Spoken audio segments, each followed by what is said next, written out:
back to the Taylen. Go ahead. I was going to say, back to the Taylen Green. Because I was going to say something that wasn't going to be good for anybody, so go back to Taylen Green. All right, but Taylen Green, back to that, what you said with Michael Vick and Matt Jones and all of that.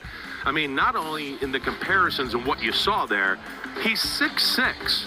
He's 227. He's got 34-inch arms. He could obviously dunk and put the ball between his legs and do like NBA dunk contest stuff.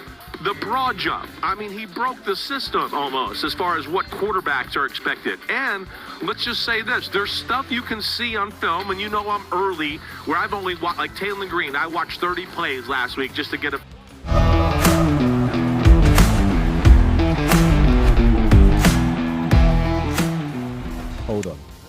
Hold on.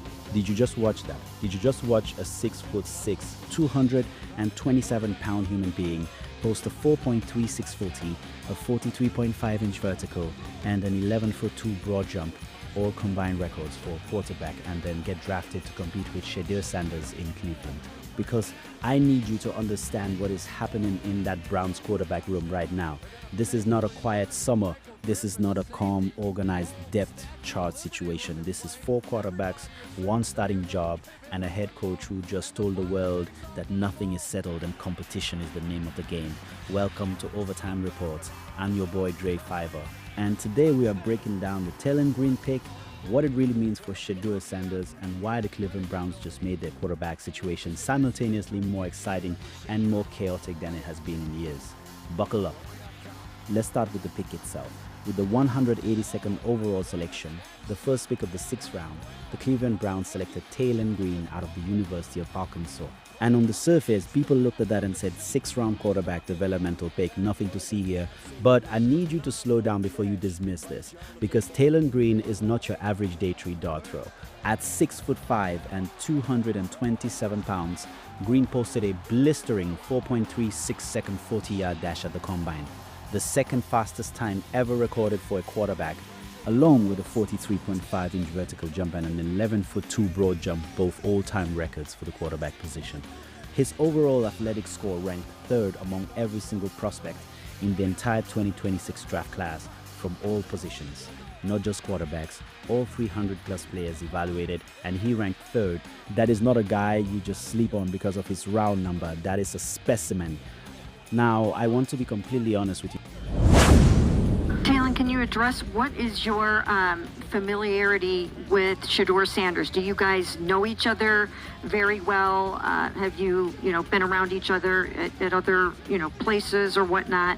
And how do you sort of feel about coming in here and having him be one of the people that you will be working alongside, but also competing with for a job?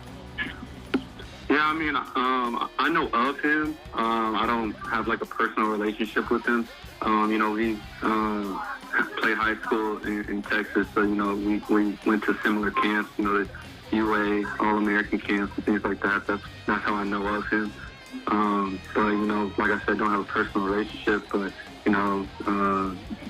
what he did at Colorado and what he did last year was really good. And I'm just really excited to work with him and to pick things up from him and to pick things up from everybody in the quarterback room, because they were very successful, not just in college but in the NFL as well. So about who Taylen Green is as a football player, because the people who are going to rush into the comments saying he's going to take Shedeur's job need to pump the brakes, and the people who are going to say this pick means nothing also need to have a seat. The truth, as always, lives in the middle. Green is a genuinely exciting talent. He is raw. He is a project, but he is not trash. And I think it's important to say that clearly before we go any further. Over his final 2 seasons at Arkansas, Green threw for over 5,800 combined passing yards with 34 touchdowns, while also rushing for over 1,300 yards and 16 more scores on the ground. The dual threat dimension is legitimately elite. He rushed for 2,405 yards and 35 touchdowns across 5 collegiate seasons, excelling both in design runs and as an improvisational scrambler. The man can flat out move, and when he connects on the deep ball, that arm talent flashes in ways that turn heads.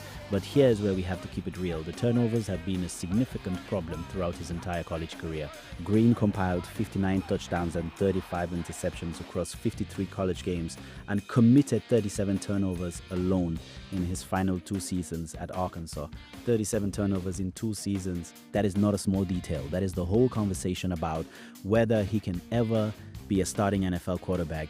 When Andrew Berry stood at that podium and acknowledged that Green has some polish to add to his game, that was the most diplomatic way of saying the turnover tape is a genuine concern.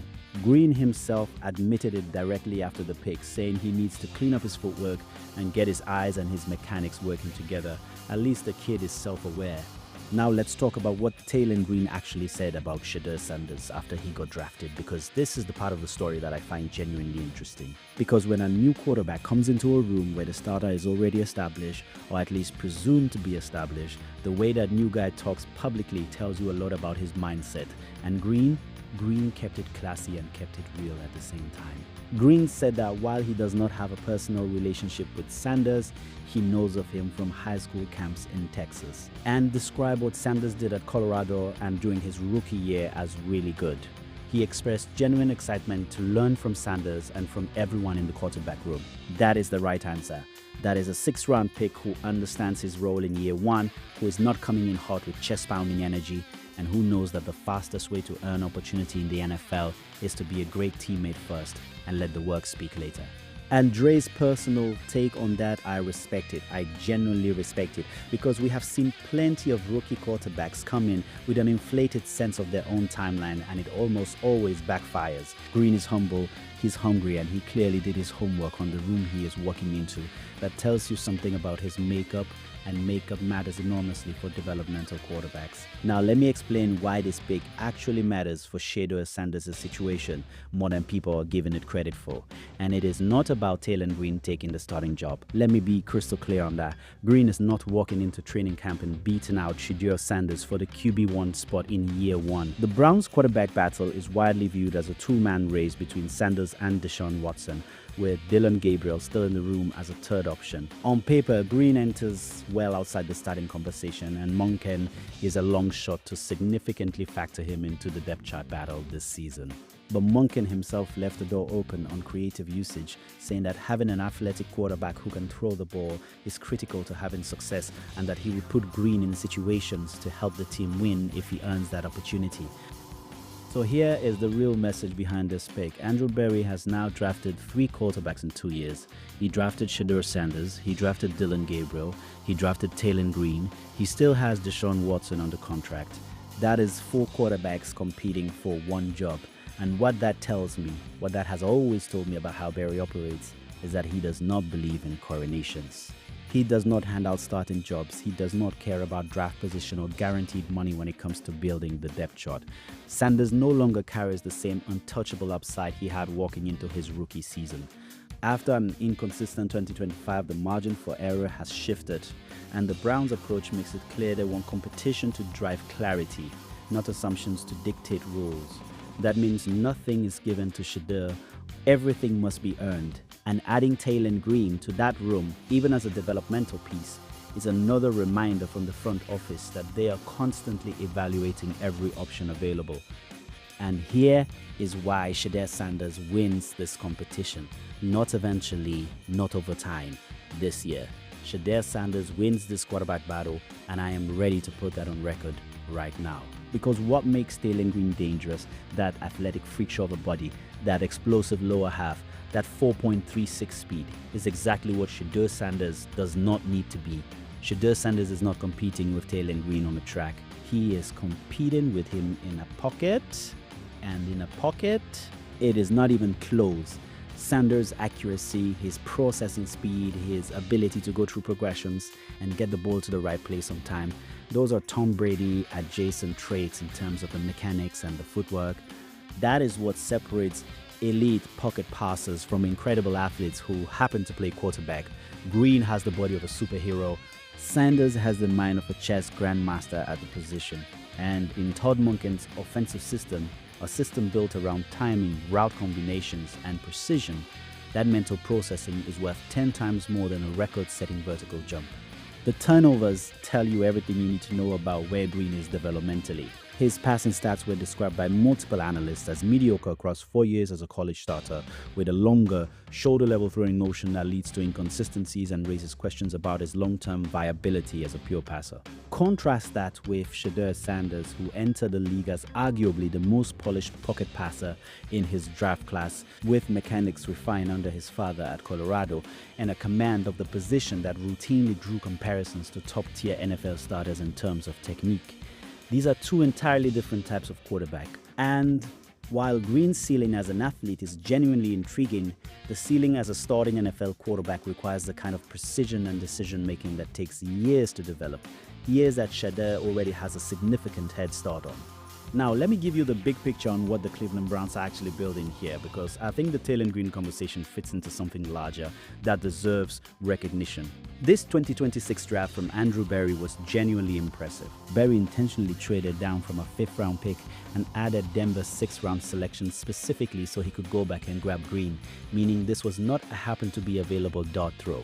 Berry wanted this kid, he moved pieces to get him. That tells you Green's combined performance genuinely moved the needle in that front office. And the philosophy behind the move aligns with everything Berry has been building. A deep, competitive roster where every single position is challenged and no one is comfortable. Think about the full picture of what Cleveland looks like heading into 2026. An offensive line B rebuilt with Spencer Fano anchoring the left side, Casey Concepcion and Denzel Boston as the new investment at wide receiver, Harold Fanning Jr. developing at tight end, Quinshawn Judkins in the backfield, and now a quarterback room with 4 bodies competing for one crown: Sanders, Watson, Gabriel, and Green. That is not a team that is spinning its wheels. That is a front office that is stacking talent aggressively and letting the best man win. And the best man, in Dre Fiver's very unfiltered opinion, is Shedeur Sanders.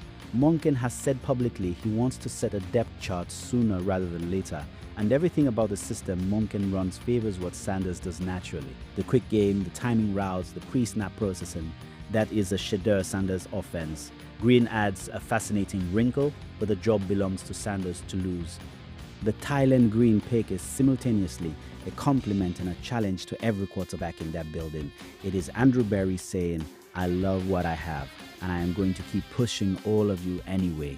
It is a front office that refuses to let anyone relax. And if Shedeur Sanders needed one more reason to show up to training camp locked in and ready to silence every doubt, the fact that there is now a 23-year-old combine freak sitting in the same quarterback room, hungry and humble and ready to compete, should be more than enough motivation. The Browns are building something in Cleveland. The quarterback room is crowded, the receiver room is loaded, the line is being fortified, and in the middle of all of it, Shedeur Sanders has a choice: rise to the moment and make the job undeniably his, or get swallowed by the competition that is stacking up around him. Based on what I have seen from him, based on the accuracy and the poise and the mental makeup that he has shown, I believe he rises. But none of it is guaranteed, and Taylen Green, that alien from Arkansas with the combine records and the rocket arm, just made sure of that. This is the Browns in 2026. Nothing is comfortable, nothing is settled, and I would not have it any other way. That is a breakdown for today. If this video gave you something to think about, smash that like button right now. I mean, put a dent in your screen and drop your take in the comments. Is Taylen Green a real threat to Shedeur Sanders, or is he a year 3 project who does not factor into this race at all? I want every opinion down there. If you are not subscribed yet, what are you even doing? Hit that subscribe button, ring the bell, and never miss a drop from Overtime Reports. I'm Dre Fiver. No filter, no fluff. Just facts. We will see you on the next one.